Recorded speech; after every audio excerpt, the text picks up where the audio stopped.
Z109FM, Z109FM Talk Radio. This is Elsie Jenkins. How you doing, Reverend No Show? How you doing? I'm doing good. I'm doing good, Miss Jenkins. That's wonderful. That's wonderful. We've got a very nice program we're going to put together here. Don't worry, people. I got you covered. It's hot, hazy days of the summer. And if your air conditioner is not air conditioning, then you need to find somewhere cool to hang out. Well, let's go over some world events. Let's go over some news. Let's go over some issues. And let's go over some things that you can start working on as individuals. You're not promised tomorrow. That's my first point of business. You're not. You can sit here and you can think you're invincible and you can walk up and down the street with your chest poked out like nothing's going to happen to you. But you know what? God has a plan for all of us. You don't dictate, God dictates. It's that simple. You don't have to be a rocket scientist to figure that out. Missing former NBA player body found. The body of Lorenzen Wright was missing since July 19th. It was found in the woods in the city of Memphis. This young man's not going to be here for Christmas. This young man is not going to be around for Thanksgiving. His family is going to miss him. And if this was another senseless act of violence, I hope those that are involved in it are dealt with either here or when you leave here to go deal with God. It doesn't make any sense while we are taking lives, while we are hurting one another. It makes no sense at all.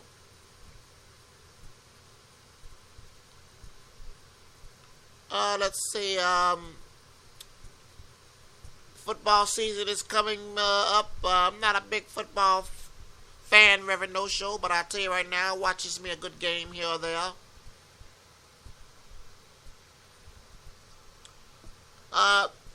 Tell you one thing, the Dow Jones is over 10,000, and no one's talking positively about why it is over 10,000.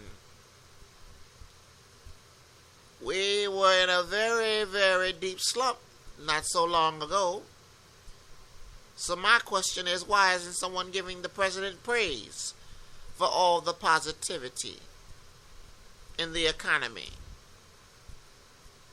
I'm going to be honest with you. I've had 2 people call me up for job interviews. I've had a couple of opportunities open within the last 3 to 4 months versus the past where there was no opportunity.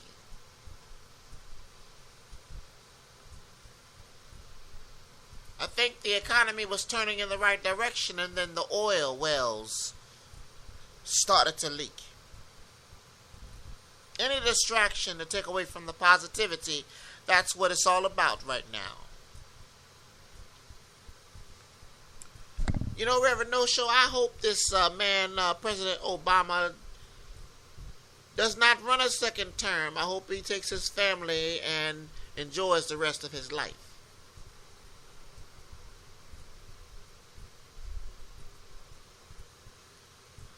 I hope this man realizes that the odds of him succeeding are overwhelming with all the hate and negativity around him. The best you can do is the best you can do, and that's what we have to understand as human beings. We're not going to win every ball game. We're not going to be successful in every attempt to do positive things in our life. There are forces around us that only God can keep off our backs. Let's see what else is going on here in the world. Let's go on here in the world. Pakistan plane crash kills 152 people. Not 151, but 152 people. That means one additional person had to go, had to leave not promised tomorrow. These people are not going to be here for Christmas. They're not going to be here for Thanksgiving. And I think they planned on being here. It takes me back to what I said, people. You're not promised tomorrow. You're not promised tomorrow. Reverend No Showall, how do you feel about that statement I made there? Well, Miss Jenkins, I say that as much as possible also, that you are not promised tomorrow.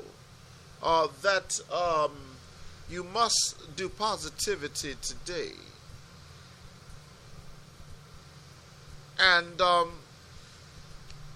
you addressed this situation in the proper manner, as far as I'm concerned.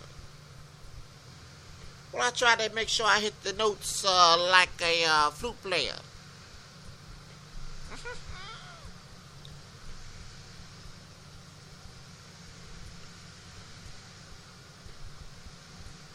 And Tiger Woods is set to play golf. So all the areas where he was champion now, you have ads where he's defending his title. So the expectation is he's not going to win. So they're taking all of his trinkets, all of his successes, and tearing them away from him. So if he doesn't win at the Bridgestone event where he's to play golf, he loses his title, and that's how they title it. So it's now overwhelming on his shoulders to win, based on they putting it as a defending of his title. And with all the issues he's got going on, with no success in the last couple of games he's played, that's a lot of pressure to have on one person.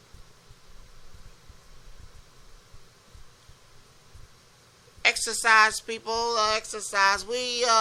I'm changing my mentality on that. I believe that we must start exercising more. These songs about the big girls and these clothes that they make for big girls, I'm gonna tell you now,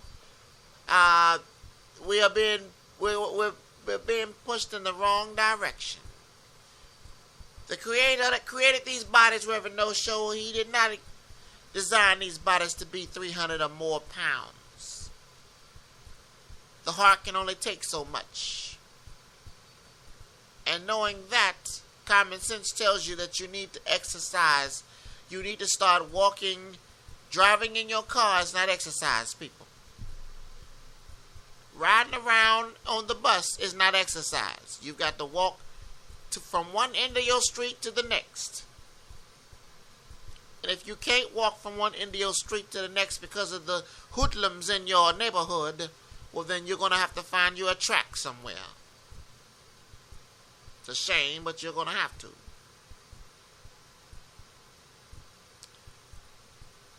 All right.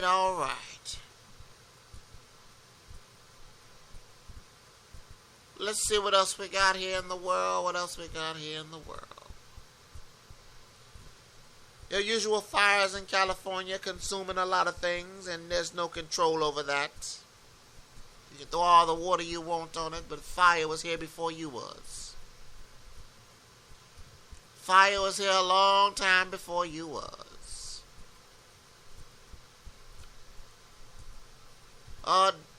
Deadbeat fathers and deadbeat mothers that want to do something out of the ordinary crazy, stop doing that.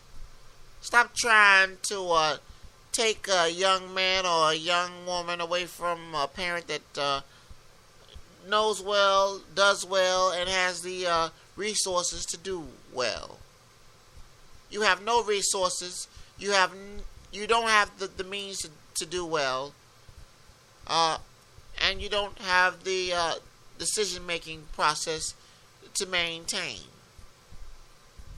So allow that young lady or young man that is able to multitask and take care of a child and themselves and make plans to help this child grow, leave it alone. Because either you have it or you don't, and if you obtain it, then that's different. And that's called the ability to raise a child. Everyone cannot raise a child. I'm sorry. And I'm going to tell you something. You might be a little upset with me because I'm going to tell you like it is. I don't have a problem with white people raising black kids and black people raising white kids. But this is my issue. When you decide you want to raise whatever child you're trying to raise, you better do your homework and understand that child. And this is my example. I was in Big Lots doing my searching for bargains. And I seen a white lady with a young child in her basket, a little black girl. Didn't have a problem with that, but I had a problem with her hair. Either you don't know how to keep her hair intact, you don't want to keep her hair intact, or you just don't care. Looking at the child's hair, I just didn't see where this lady even cared about how this young girl looked coming outside in the store. Nothing's stopping you from going downtown in the hood with this black child and asking a hairdresser to take care of this young girl's hair. Nothing is stopping you from employing a young girl that knows how to braid or knows how to do this young girl's hair.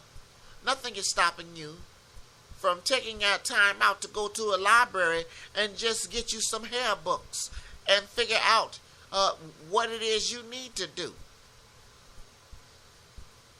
to keep this child from looking like I saw this child looked inside her basket, miserable.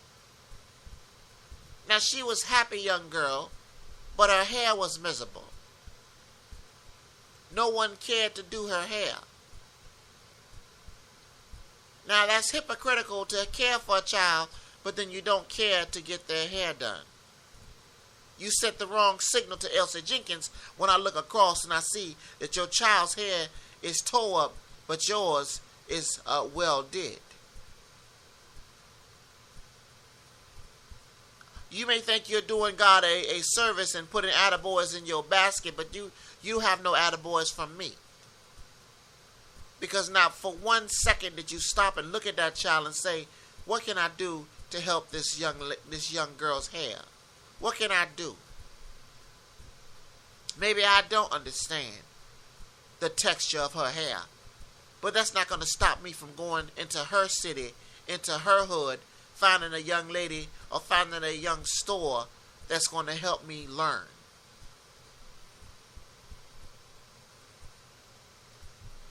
I'm off that subject, Reverend No Show. I'm off that subject. Anybody that knows King LORATTI, that's my man, because he put together a lot of songs, remixes this summer. He put together a lot of music. He's done a lot of work behind the scenes on these skits for us here. He's got a single coming out called Summer Shorty. Summer Shorty. And I am very, very, very excited to the point where I think I'm going to be able to get to play it on this talk radio show. And we're going to do a summer version of Love. We're trying to spread some love in the air. So we're going to do a summer version of a love show and play that song. I heard the song and it is a lovely song.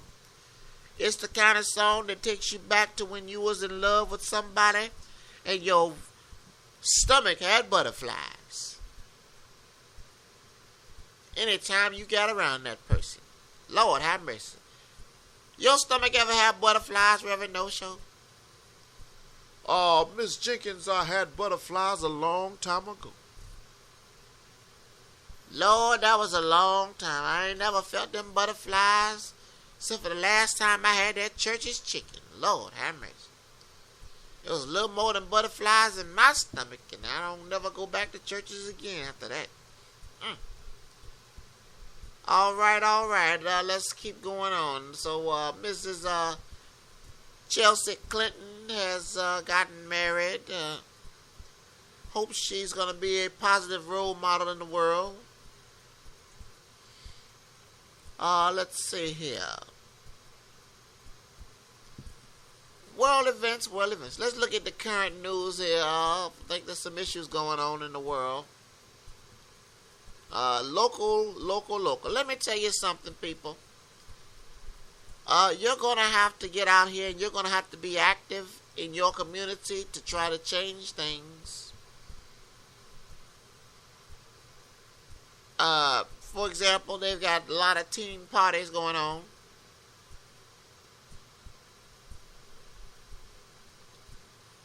Now, you know, I don't have a problem with teenagers having a party. You know, teenagers are going to do that.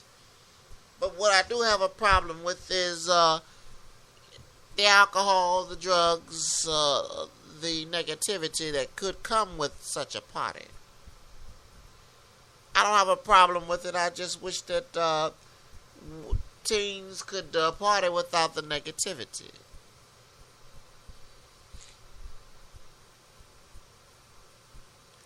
Newport News, Virginia, 15 human beings were taken away from us so far this year in the city. 15 people that probably would rather be here than to be where they are right now. 15 people who, if they could do it all over again, would walk up to somebody in need and help them out. If they knew they could come back and do things differently. 15 people. I just can't believe that all 15 wanted to leave.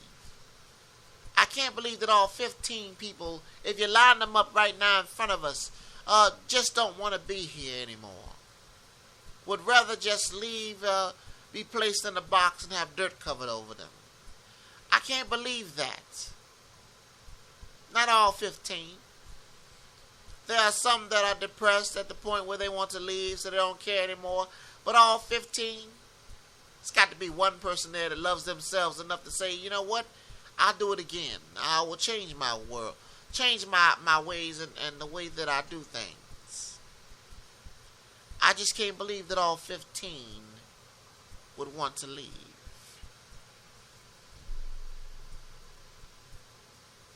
All right, Reverend No Show, we're going to wrap things up here. Let's see here. Went through the news. Let's see here. Sports, movie events, restaurants. Let's take a quick look at some entertainment. You know, it's always something entertaining in entertainment. That's for sure. You know what? I'm going to backtrack out of that. Well, let me do some entertainment. All right. Let's see. Will Smith's son, handsome young man, is doing movies. He is making a way for himself. I think that's very positive, and I am very happy to say that we need more little Will Smiths on the TV, on television shows like Gary Coleman, Different Strokes. We need more young, talented artists to bring forth a fresh new flavor of entertainment. The shows that I see on now are tasteless and have no direction. We can change that, people. We can change that. We can show that, you know what? There's positivity in the hood. There's positivity on the streets. There's positivity in this world.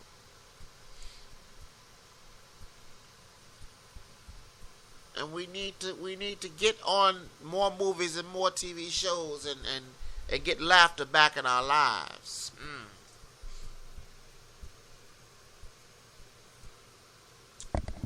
All right, and let's just take a look at one last thing, people.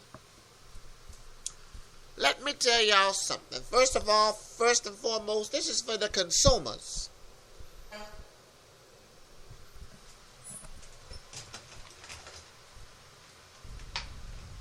This is for the people out here that think that because you've been with a company for 15 years, you somebody. Just because you've been a customer for 20 years, you're somebody. You deserve this, you deserve that. You know what? You don't deserve anything. And it gives you no right to call up a company and curse out a person answering the phone that's trying to assist you. It don't give you a right to be negative and nasty. There's a certain amount of politeness in being an American. We should use this politeness when dealing with companies that have people on the other end of the phone that are there to try to resolve our problems. I'm hearing about too many people that's been around for 20 plus years, and then you owe me this and you owe me that because I've been a customer for 20 years. Don't nobody owe you nothing. Don't nobody owe you nothing. You want a service, they provide a service, and you pay for the service just like anybody else. Now, if they provide some type of perks because you've been with them for a while, and that's different. But to go around requesting free this and free that because you've been a customer and you know what? That's stealing. Straight up stealing. You are stealing. You want something for nothing. In America, you get nothing for nothing. That's what you get. So if you want something, you need to go in your pocketbook, your wallet, and you need to pull out some cash and pay for it. Because 20 years or 30 years as a customer don't get you a whole lot of free things. Last but not least, Reverend No Show. These cell phones out here, people, you know what they're worth? They're worth about $50 a phone. I don't care what model, what brand, what features. You know what the phone is worth? $50. That's how much a phone is worth. It's all redesigned. It may have features on it you can touch, this, that, and the other. But you know what? When it comes from overseas, are you with me? And they're manufacturing these phones overseas. It don't cost but $50 to make a phone. I don't care what brand it is. I don't care what the phone does. You think they charge them people over there in them little factories more money to make the phones? No, they charging the same amount to make the old phones and the new phones. $50. So when you go and you look at your company that you got a phone with and they tell you, oh, you're such a good customer, we're going to take this phone right here, which is $500, we're going to take $200 off because you're a great customer. Oh, and look what you're eligible for. $100 off of the phone. Now you finally get that. Ooh, that's $300 off the phone. Now your balance is only $200. We'll give you an instant savings of $99. Ooh, look what we're doing for you. We're doing it all for you because you are a great customer. So your phone's only $101 and we'll pay for the shipping and we'll you know what, we'll waive your activation fee. So when it comes down to it, your phone is really only $60. Well, they still make a $10 profit and got you as a fool paying $300 phone bills for 2 years. And if you ain't got Lamont written all over your face, Lamont Sanford written all over your face, and can't figure that out, you need to stay with the damn company you with that's ripping you off every time they say you're eligible to upgrade. Z109FM, I'm Elsie Jenkins. If you don't know what I'm talking about, I just threw one over your head. Reverend No Show, you take us out of here, and y'all takes care. Z109FM Talk Radio, y'all takes care.